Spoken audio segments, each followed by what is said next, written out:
Oh, hi, guys. It's me, Giovanni. So, what we're doing is watching some scary stuff today. I'm sorry we can't do it on the Xbox today, so we're going to have to record it off another phone. I hope you guys enjoy. I hope you guys have a great time also. Last night, a friend rushed me out of the house to catch the opening act at a local bar's music night. After a few drinks, I realized my phone wasn't in my pocket. Oh, we saw that. I checked the table we were sitting at the Is bar, this one that the we already bathrooms, saw? and Like, after no the whole luck, thing? I used my friend's phone to call mine. After 2 rings, someone answered, gave out a low, raspy giggle, and hung up. They didn't answer again. I eventually gave it up as a lost cause and headed home. I found my phone laying on my nightstand, right where I left it. Number 4. When I was a kid, I was always the last kid to get picked up by the bus driver to go to school. One day I was waiting for the bus by myself, and a bus with no kids pulled up. The bus driver smiled and told me to hop on. I just had a bad feeling. I said, "Where are the other kids?" He said, "We will go get them now. Just get on." He got more and more pushy but didn't do anything crazy. I just kept saying no, and he shrugged and left. The real bus pulled up a few minutes later. I went to school and my parents didn't know until I mentioned it that night. Looking back, they were pretty worried. I remember them scrambling to make a few phone calls. Number 3. A few years back, I rented an apartment from a friend of mine. He had recently bought it and had it completely renovated. He put it up for sale but couldn't find a buyer, so I offered to rent it in the meantime. After moving in, I realized there was something wrong with the lady next door. She was about 45 but looked much older. She would sit up all night listening to Christian radio shows and talking loudly to someone. I love It got to the point where I couldn't sleep, so I went over to her place and asked her to keep it down. She opened the door and I got a quick peek. Her walls all had crosses painted on them in different colors, and words like Jesus and angels scribbled everywhere. The windows were painted black, letting no light in at all. Our TV It was damp, yellow-stained 50-year-old carpets, dog shit, and cockroaches everywhere. No dog, though. I asked her to please keep it down. She just looked at me and shut the door. Then she turned up the radio even louder. The next night, I had my girlfriend staying over. I wake up in the middle of the night and see a shadow of a person next to the bed, looking at us sleeping. I think I'm hallucinating, as I usually do in the dark when I'm sleepy. But then, the shadow starts talking. It's my neighbor, and she's holding something in her hand.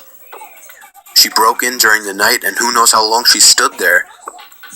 "You should lock your doors at night," she says, and walks out. The next morning, I hear someone making strange noises below my bedroom window. It's my neighbor talking to herself in tongue. She has a plastic bag in her hand with her rotting dead dog inside. It's hot as hell outside and I can smell death from that bag. At this point, I'm scared shitless. She's obviously very insane. I go upstairs and knock on another person's door and ask them what the hell's going on. The guy's as scared as me. Apparently, she broke into his apartment one evening as well while he was watching TV with his kids. He got up from the couch to get a snack, only to find her behind the couch, staring at him, holding a power drill. Come to think about it, now I know what was in her hand. At this stage, I'm basically shitting myself. I call the cops and they know all about her. Apparently she's a violent schizophrenic and she hasn't taken her meds, but they can't force her or enter her apartment without her permission because she owns it. The only thing they can do is get her when she goes outside. I sit up for the next 2 days, waiting for her to run out of cigarettes. When I hear her leave at 2 a.m. to go across the road to the 7-Eleven, I call the cops. They have 3 cars and a special van over in less than 2 minutes.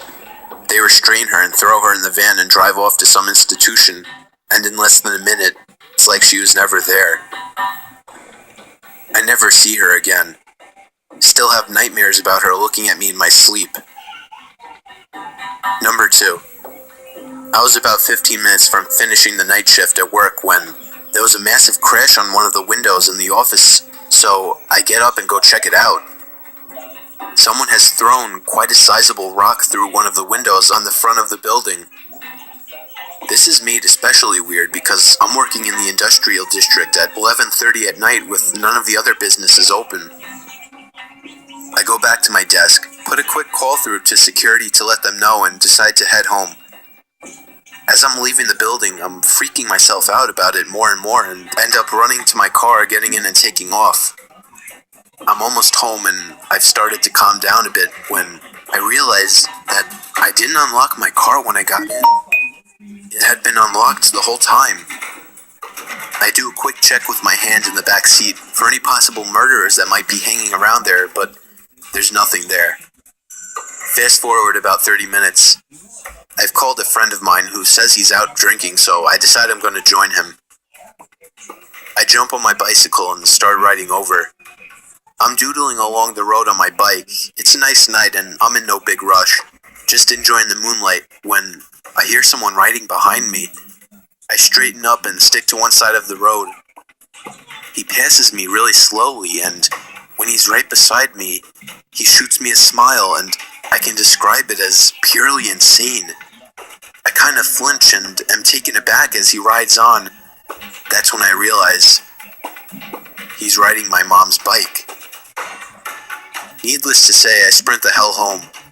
When I get there, sure enough, her bike is missing and one of my car's doors is open. The back left one.